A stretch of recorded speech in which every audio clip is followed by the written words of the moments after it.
நேயர்கள் அனைவருக்கும் நான் இப்போது பேச போறது, அமெரிக்கா தடுமாற்றத்தில் இன்றைக்கு போர் அறிவித்து ஒரு கடுமையான போரை முன்னெடுத்து செல்லக்கூடிய ஒரு நேரத்தில் ஒரு அமெரிக்க தலைவர் ஒரு பைத்தியக்காரத்தனமான முடிவு எடுத்தார். திடீரென சொல்கிறார், ராட்சச போர் நடக்கும், அந்த போரில் பேசுவதற்கே ஆள் இருக்காது, அந்த அளவுக்கு நாங்க சாக்கிறோம், அழிப்போம் அப்படின்னு எல்லாம் பேசிக் கொண்டிருந்த அமெரிக்காவுடைய மிக முக்கியமான பெயர் என்னவென்றால் டொனால்ட் ட்ரம்ப். தற்போது இன்று காலை அவர் சொல்கிறார், போரை சற்று ஒத்தி வைக்கிறேன்.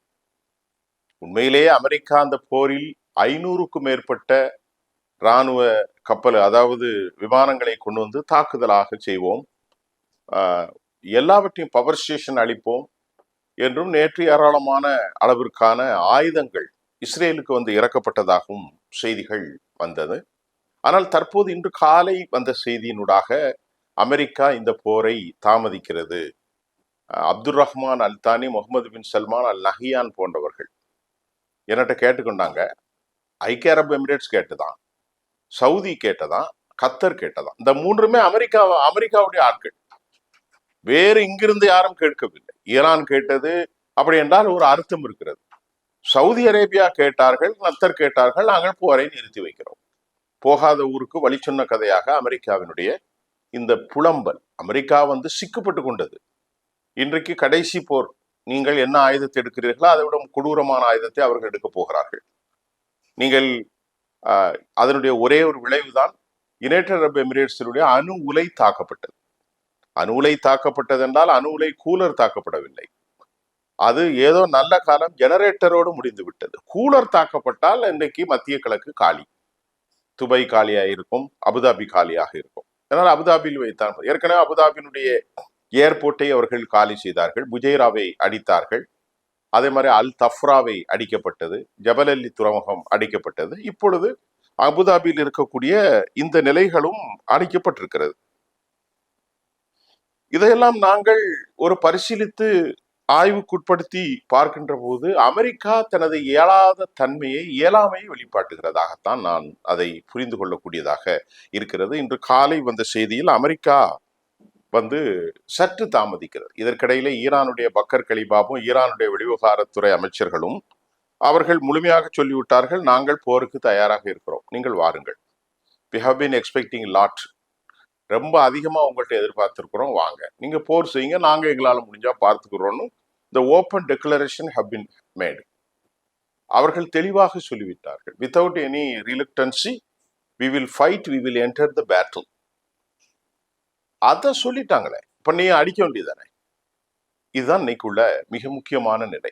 ஈரானுக்கு இருக்கக்கூடிய பலத்தை கண்டு என்ன பயப்படுகிறார்கள்? பாயிண்ட் நம்பர் 1, ஈரானிடம் எதுவும் மிஞ்சாது என்று சொன்ன அமெரிக்க அதிபர், நல்லா கவனித்துக்கிடுங்க, ஈரானிடம் எதுவும் மிஞ்சாது என்று சொன்னவர், ஈரானுடைய பலம், அவர்களுடைய ஆயுத பலம், அவர்களுடைய பிராக்சி பலம், ஈரானுடைய வடிவமைப்பான புதிய ஆயுதங்கள், ஈரானுடைய கொசு படைகள், கடல் ஆயுதங்கள், ஈரானுக்கு இன்றைக்கு 33 ஏவுகணை தளங்களில் 30 ஏவுகணை தளங்கள் அவர்களிடத்தில் இன்றைக்கு தயாராக இருக்கிறது.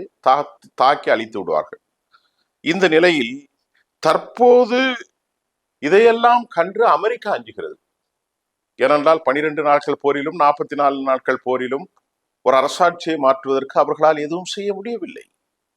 இன்னும் எதையெல்லாம் செய்ய போகிறார்கள் என்று தெரியவில்லை. அவர்கள் ஏராளமான நாளொன்றுக்கு 200 ட்ரோன்களை உற்பத்தி செய்கிறார்கள். மலைகளுக்கு கீழ் கொசு படைகளை 1200க்கு மேல் விரை படைகளை வைத்திருக்கிறார்கள். தற்கொலை ட்ரோன்கள் வைத்திருக்கிறார்கள். ஆளில்லா விமானங்கள் வைத்திருக்கிறார்கள். அதே போன்று பலிஸ்டிக்ஸ் மிசைல்ஸ் தொடர்ந்து ஏராளமாக வைத்திருக்கிறார்கள். இதை கண்டு அவர்கள் அஞ்சுகிறார்கள். இப்போ இந்த நிபந்தனைகள் என்ன? முதலாவது, அமெரிக்கா போடுகிற ஒரு 5 நிபந்தனைகளை. ஈரானுடைய நிபந்தனை பாயிண்ட் நம்பர் 1, ஈரான் லெபனான் மீதான தாக்குதலை இஸ்ரேல் நிறுத்த வேண்டும். ஈரான் மீதான அனைத்து தடைகளையும் அமெரிக்கா நீர்த்து போக செய்ய வேண்டும்.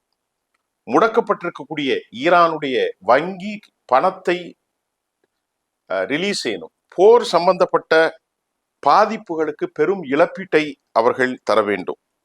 அதே போன்று ஹெர்மூஸில் சாதாரணமாக கப்பல் போவதற்கு அமெரிக்கா இழப்பீட்டை பிளாக் ஹேடை நீக்க வேண்டும். இது ஈரான் புறத்தில் இருக்கக்கூடிய ஒரு வலுவான கண்டிஷன்.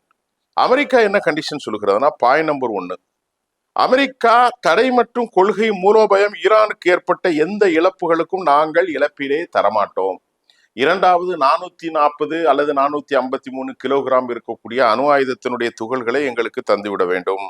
மூன்றாவது, ஈரானுடைய ஒரே ஒரு அணு ஆயுத உற்பத்தி நிலையம் மட்டும்தான் இருக்கணும். அதாவது அணு ஆயுதம் என்று சொன்னால் இந்த இது எலக்ட்ரிசிட்டி, மற்றது எதுவுமே இருக்கக்கூடாது. முடக்கப்பட்டுள்ள ஈரானுடைய சொத்துக்களில் 75% நாங்கள் தரமாட்டோம், வேணா ஒரு 25% உங்களுக்கு தாரோம். பேச்சுவார்த்தை முடிந்தால்தான் ஈரான் லெபனான் மீதான இராணுவ விஷயத்தை நாங்கள் குறைக்க முடியும். இந்த நிபந்தனைகள் இங்க இந்த ரெண்டு எப்படி இருக்கு? அவங்க இழப்பீடு கேட்கறாங்க, இவன் இழப்பீடு தரமாட்டேன், அணு ஆயுதத்தை தரமாட்டேன், அணு ஆயுதம் எங்கள்கிட்ட ஒப்படைக்கணும். பணத்தை ரிலீஸ் பண்ணி உங்க பணத்தை ரிலீஸ் பண்ண மாட்டேன், 75% நான் வச்சு கொஞ்சம் வேணா தர்றேன். ஹிஸ்புல்லா தாக்குற நிறுத்துங்க இந்த போரோட, அதெல்லாம் தாக்கிதான் பேச்சு முடித்தது தான் பண்ணுவேன். அப்ப இப்படி பலவித தடைகளை போட்டு அமெரிக்காவு கொள்கைக்கும் ஈரானுக்கும் ரெண்டு பேருக்கும் சமமே இல்லை. பிளாக் ஹேட் எடுக்க மாட்டேன், இந்த போர் நின்னாதான் நான் மற்றது நடத்துவேன் என்று அமெரிக்காவும் இஸ்ரேலும் தற்போது அடம் பிடித்துக் கொண்டிருக்கிறார்கள். ஈரான் தனது சொந்த நிபந்தனைகளை அவர்கள் தொடர்ந்து சொல்லிட்டார்கள். தொடர்ந்து வரலாற்றில் சந்திக்காத விளைவுகள் ஏற்படும், இதுவரை நீ பார்க்காத, யூ வில் மீட், நீ கண்டிப்பா சந்திப்பா, ரொம்ப பயங்கரமான கான்சிக்வன்சஸ், விளைவுகள் மோசமாக இருக்கும். 24 மணி நேரம் டஜன் கணக்கில் ஆயுதம் டெல் அவிவிலே அவர்கள் குவித்து கொண்டே இருக்கிற போது திடீரென இங்கே நிறுத்தி வைத்திருக்கிறார்கள். Israel Times of New York Times, Israel Times நாளிதழில் இது உறுதிப்படுத்திட்டாங்க. இஸ்ரேலுக்கு ஏராளமான ஆயுதங்களை அமெரிக்கா கொடுத்து கொண்டிருப்பது, ஈரான் வலிமையான மின் உற்பத்தி மற்றும் எரிபொருள் நிலைகளிலும் தாக்குதல் நடத்துவதற்கும் இஸ்ரேல் திட்டம். அப்ப எரிபொருள் நிலைகளை இவர்கள் நடத்தினால் அவர்கள் கை புளியங்காய் பறைக்க போகாது, அவர்களும் நடத்த போகிறார்கள். ஹெர்முஸ் வளைகுடா முழுமையாக ஐஆர்ஜிசியினுடைய வீரர்களுடைய கண்ட்ரோலில் இருக்கின்றது. ஐஆர்ஜிசி அனுமதி இல்லை என ஈரான் எச்சரித்திருக்கிறார்கள். இஸ்ரேல் பகுதியில் அவர்கள் ஆக்கிரமித்து 10 லட்சத்திற்கும் மேற்பட்ட மக்களை வெளியேற்றி இஸ்ரேலுடைய லெபனான் பகுதிகளில் இஸ்ரேல் ஆக்கிரமிச்சிருக்கிறார்கள், காசாவில் ஆக்கிரமித்திருக்கிறார்கள். இதையெல்லாம் கேட்பதற்கு நாதியிட்ட சூழல் போய்கொண்டிருக்கிறது. அதே போன்று அபுதாபியில் இருக்கும் பராக்கா அணு உலை பற்றி எரிகிறது. இது ரொம்ப முக்கியமாக இருக்க வேண்டும். தப்பிவிட்டது என்று ஈரான் கடும் எச்சரிக்கை. நீங்கள் அதை ஏதோ லேசாக நினைக்க வேண்டாம், அது ஒரு முதற்படி மட்டும்தான். கிடைத்த மட்டுமில்லாமல் அமெரிக்கா இப்பொழுது 11 தீவுகளை அவர்கள் ஐக்கிய அரபு எமிரேட்டோடு சேர்ப்பதற்கு தூண்டி விடுகிறார்கள். 11 தீவுகளை ஐக்கிய அரபு அமீரகம் கூட்டு அரபு கோலியேஷன் படைகளோடு இராணுவம் ஒரு முயற்சிகளை செய்கிறார்கள்.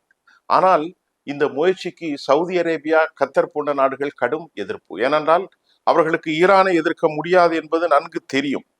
அது மட்டும் இல்லாம ஓமன், பஹ்ரைன் போன்ற நாடுகளும் கூட சவுதி அரேபியாவுடன் இணைந்து கொண்டு யாரும் அவர்களோடு சேர்வதற்கு மறுக்கிறார்கள். அதான் உண்மையான நிலை. ஆக இப்படிப்பட்ட சூழ்நிலையில் தற்போது தாக்குதலை அவர்கள் குறைத்திருக்கிறார்கள். அமெரிக்க நிலைகளின் மீது ஏற்கனவே 228 நிலைகளை அளித்திருக்கிறார்கள்.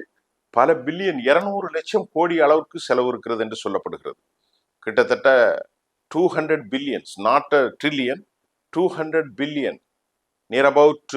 நீங்கள் அதை சரி செய்து பார்த்தாலே தெரியும், 200 லட்சம் கோடி ரூபாய் என்கிற அளவிற்கு அவர்களுக்கு செலவு இருக்கிறது. இதையெல்லாம் 228 நிலைகளை 200 பில்லியன், 1 பில்லியன் என்று சொன்னால் 10,000 கோடி என்றால் 10 பில்லியன், 100 பில்லியன், 20 லட்சம் கோடி அளவுக்கு அவர்களுக்கு செலவு இருக்கிறது. இதற்கிடையிலே பாகிஸ்தானிலிருந்து 8000த்திற்கும் மேற்பட்ட இராணுவ வீரர்கள் CJ-17 விமானங்களை குவித்திருக்கிறார்கள். அவருடைய பாதுகாப்புக்கு இந்த நிலைகள் இப்பொழுது கொதி நிலையில் இருக்கிறது. பாகிஸ்தான் இராணுவத்தை கொண்டு சவுதி அரேபியாவில் விட்டதனால் அவர்களுக்குள் போர் ஏற்படுமா என்பதை நாம் பின்னர் தான் சொல்ல முடியும். இப்பொழுது அமெரிக்கா ஒரு 3 நாட்கள் வழக்கம் போல் தாமதித்திருக்காங்க. இதுவே அமெரிக்காவுடைய பலகீனம் தான். சாதாரணமா நீங்க புரிந்து கொண்டாலே போதும், அமெரிக்கா விட மாட்டாங்க. அவர்கள் பலகீனப்பட்டு போய் தான் நிற்கிறார்கள். அடித்தால் நிலை காலி. ஆக முடிந்த வரை பார்க்கிறார்கள். ஆனால் ஈரான் விட்டு கொடுக்காது. மீண்டும் நாளை ஃப்ரெஷ்ஷான செய்தியோடு உங்களை சந்திக்கிறேன். நன்றி.